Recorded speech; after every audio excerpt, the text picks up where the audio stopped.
tutorial we're going to explain how to add color to an ink drawing. As you can see here, I've got my drawing on one layer. I'm going to turn that off and I've got my inks on a separate layer here.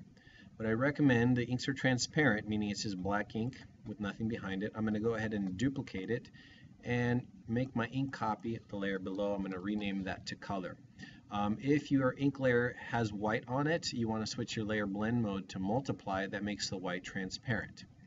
In the color layer, I'm going to use the magic wand select, and I've got a foreground color selected here, and I'm going to Alt backspace or Option backspace on a Mac to fill, Control D to deselect, Command D on a Mac.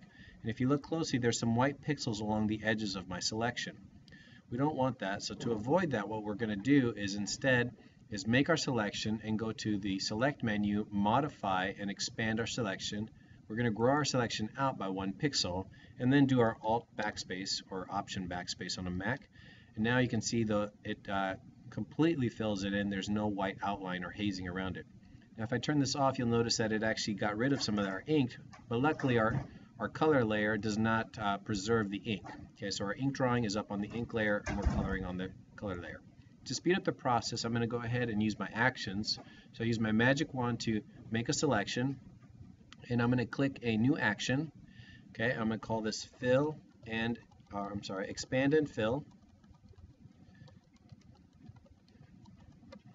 And I'm going to assign a function key of F3 to it and click record.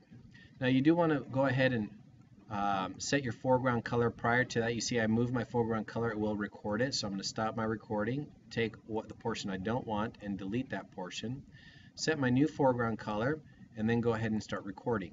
Okay, because at this point I just wanted to record the select, modify, expand by 1 pixel, and Alt backspace to fill, Control D to deselect.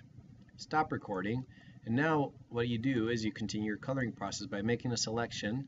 Make your color choice. So I'm going to select my color, and I can hit the F3 key, and you notice it'll color it in for me now. So I can very quickly just make a selection, select the color, hit F3, and it colors it in.